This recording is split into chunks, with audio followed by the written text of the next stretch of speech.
Olá, meu amigo, minha amiga, tudo bem com vocês? Hoje, quarta-feira, dia 9 de junho de 2021, estamos juntos mais uma vez. Eu, aqui de Cuiabá, seu amigo de todos os dias, Nusa Amorim, para todo mundo, né? Para a gente refletir, debater, discutir coisas que tocam na vida da gente, que a gente tem que realmente refletir, tá? Eu convido a você a ficar conosco até o fim, porque hoje tem coisa assim, sabe, importante para ser debatida, para ser refletida. Então fique com a gente até o final. Sabe por quê? Porque hoje nós vamos falar sobre a CPI da pandemia. Ontem foi o Marcelo Queiroga, o ministro atual. Hoje quem vai é um tal de Elcio Franco, que ficou junto com o Pazuello, e nós vamos saber alguma coisa sobre ele. Vamos falar também sobre aquela mentira do Bolsonaro que envolveu o Tribunal de Contas da União. Ele disse que 50%, segundo o relatório, que não existiu. Depois o próprio Tribunal de Contas desmentiu o presidente. Então nós vamos falar um pouco mais sobre isso, tá? E também vamos falar sobre a fala, o ataque ao STF e à democracia deste país, feita pelo líder do governo do Bolsonaro, lá na Câmara dos Deputados, um tal de deputado Ricardo Barros. Pois é, gente, olha, ele fala, vai chegar o dia que não vamos mais cumprir as determinações do STF, por exemplo. Olha só, olha, vamos falar sobre isso, tá? Sabe por quê? Porque aqui a gente reflete e coloca o dedo na ferida. Então é importante ficar com a gente. Já que é importante, eu já peço de antemão, né, antes de começar as reflexões, que você entre em nossa página, VOTI, V-O-O-T-I. É importante que você entre aqui no YouTube, né? Entra na nossa página, dá seu like, fica até o final. Hoje, principalmente, tem coisa aqui pra gente refletir muito. Então, fique até o final, faça seu comentário, dá bastante like, inscreva-se aqui embaixo, traga mais gente pra nossa página, pra gente refletir juntos. Então, vamos aumentar nossa turma, beleza? Então, vamos. Números da pandemia. 2.693 pessoas mortas nas últimas 24 horas. Muita gente morrendo. Aumentou o número. É preocupante, sabe? 2.693 mortes. Já alcançamos, infelizmente, 477.307 mortes desde o início da pandemia. E a vacina? Em que ritmo que está? Sabe quantos brasileiros, quanto por cento da população brasileira tomou a segunda dose e está imunizada? 11% apenas. 11% da população brasileira já tomou a segunda dose e pode-se dizer livre da Covid. Vejam vocês, somente 11%. É muito pouca gente que está imunizada totalmente. Então, é muito complicada essa situação, sabe? Complicadíssima. O Brasil poderia estar muito mais avançado, mas infelizmente não está. E é isso que está sendo discutido lá no Senado, na CPI da pandemia. E ontem quem voltou lá pela segunda vez é Marcelo Queiroga, o atual ministro da Saúde do governo Bolsonaro. E aí, logicamente, não podia. Ele é como se fosse assim, pô, ele está colocado lá, então ele tem que proteger o chefe, que é o Bolsonaro. Foi perguntado se ele tem autonomia, por que ele mandou embora em 10 dias a Luana Araújo, aquela infectologista que esteve a semana passada lá na CPI. Em 10 dias ele mandou embora, ele convidou e mandou embora. Enfim, ele falou que foi decisão dele mesmo, que ele não tem, o presidente não teve influência nenhuma. Olha só, ele convida a menina vai para lá, mostra competência, tal, eficiência técnica, científica, e aí 10 dias, não quero mais você. Para, cabe na cabeça de quem? Reflita comigo, né? Acredite quem quiser. Ele diz que, por exemplo, ele é contra o tratamento precoce, a cloroquina, ele é contra. Aí pergunta, mas então por que está lá no protocolo ainda do Ministério da Saúde, no site do Ministério? Não, aquilo lá é história. Eu não tirei ainda porque aquilo ali faz parte, eu não vou tirar, aquilo ali é história do combate. Que história, gente! Ele não, vamos falar a real, ele não tirou do site do Ministério porque o presidente não deixa, o presidente quer que continue, né? É exatamente, para quem acessar fica confuso. Peraí, mas tá aqui, ó, então eu posso usar, não tem nada de, sabe? E se tivesse, então que coloque ali, ó, vai manter, ó, isso aqui é ineficiente, já se comprovou que é ineficiente. É o papel do Ministério, é informar bem a população. Pois é, mas ele não vai tirar. Ele falou também que não tem conhecimento do gabinete paralelo, não sabe, só conversou poucas vezes com alguns daquelas pessoas lá, mas não sabe. Falou novamente da compra da Pfizer, né, que vai imunizar, que também não tem conhecimento se... Enfim, passou panos e protege o presidente de todas as formas, que é o papel dele como ministro, né? Senão, é um pontapé no traseiro dele o mais rápido possível. Assim que é. E hoje quem vai é um tal de Elcio Franco, ex-secretário executivo lá do Ministério da Saúde, na época do general Pazuello. Aquele general Pazuello, pois é, que o exército protegeu também. Deu 100 anos para abrir o sigilo, 100 anos de sigilo sobre o processo contra o Pazuello, o exército brasileiro. Brincadeira, mas isso é outro assunto, Esse exército é uma vergonha. E aí, ele vai falar novamente também sobre a compra da Pfizer, por que demorou, por que não responderam, né, na época lá que a Pfizer ofereceu por R$10, metade do preço que ele estava vendendo para o resto do mundo. Vai falar sobre o gabinete paralelo, se ele conheceu, se ele teve contato, se alguém influenciou. Vai falar sobre cloroquina, mais uma vez. Enfim, vamos ver o que pode acrescentar esse tal de Elcio Franco no depoimento de hoje lá para os senadores. Ainda sobre este assunto, mas infelizmente retomando o que eu falei ontem sobre a declaração do Bolsonaro lá no cercadinho, ele falou, eu tenho um relatório do Tribunal de Contas da União, logo de manhã cedo lá, né? Anteontem ele falou isso, anteontem. Eu tenho aqui um relatório que mostra que 50% das mortes de 2020 foram mentirosas, que não tinha nada a ver com a Covid. Coloca em xeque aí. Olha o que ele colocou. No mesmo dia, o Tribunal de Contas deu uma nota oficial desmentindo o presidente da República. Desmentindo. Falou, não tem nada disso, nós nunca fizemos relatório nenhum nesse sentido. Ele inventou esse relatório.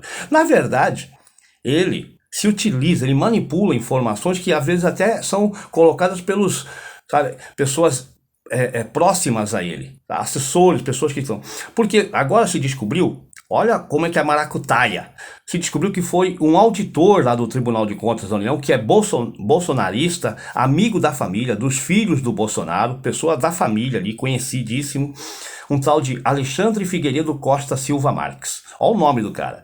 Alexandre Figueiredo Costa Silva, parece nome de marquês, né, de nobre. Pois é, esse tal de Alexandre Figueiredo é auditor do Tribunal de Contas.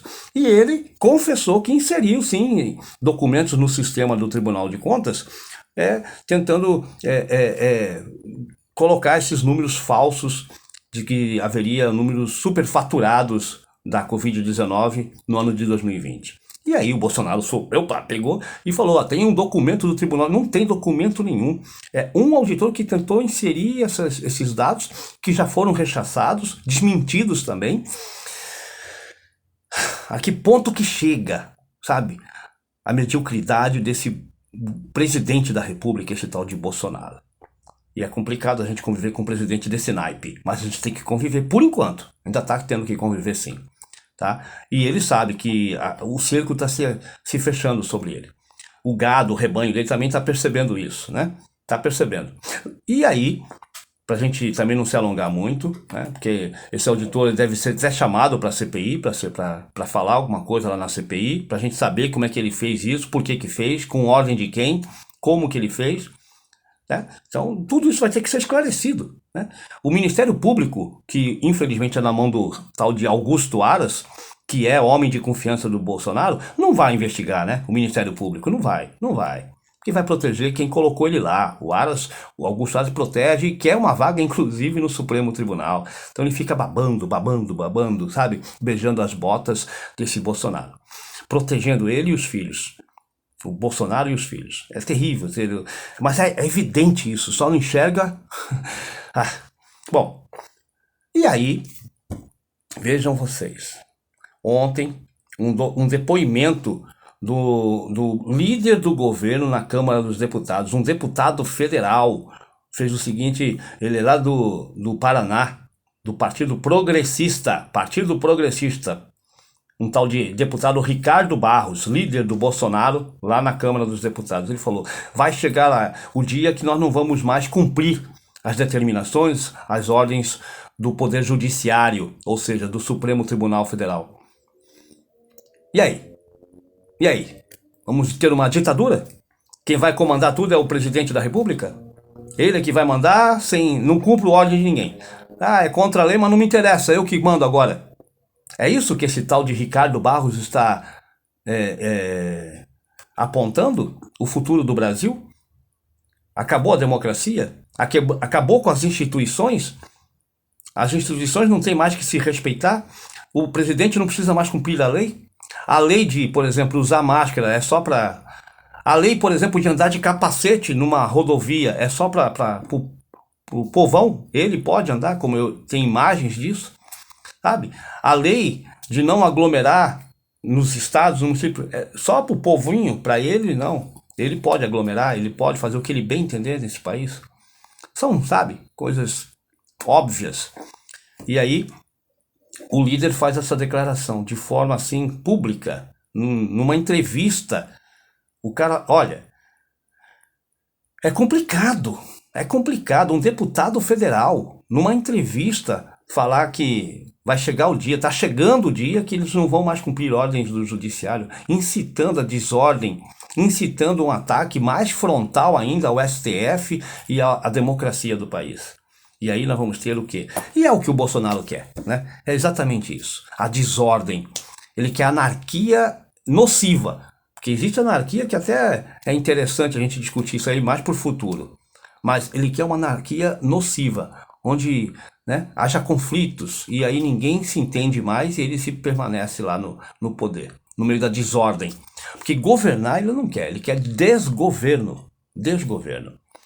O Luiz Fux rebateu, né? E claro, ele é o presidente lá do Supremo Tribunal Federal, diz que isso aí é uma incitação. Inclusive, se eu fosse, não sei se não vai acontecer, o Supremo Tribunal Federal abrir um processo judicial contra essa declaração do Ricardo Barros. Ele tem que ser responsabilizado. Ele está incitando a desordem, um ataque ao STF, um ataque à democracia, sabe?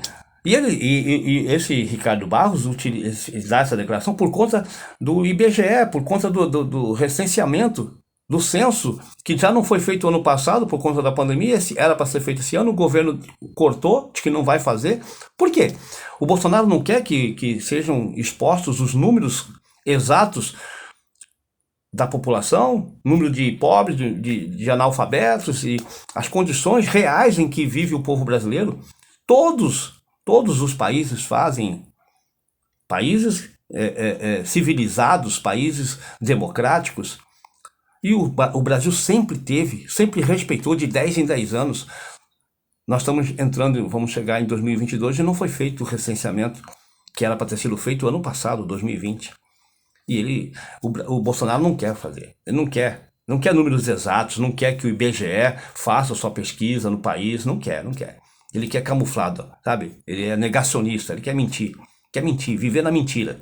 E aí vem um Ricardo Barros, depois de uma determinação que tem que ser sim feito o recenseamento, dizer isso. Vai chegar o dia que nós não vamos fazer mais, não vamos cumprir mais. Reflita a profundidade desse depoimento, o perigo que é para a democracia do país, para as instituições desse país. Reflita. E o gado vê isso aí.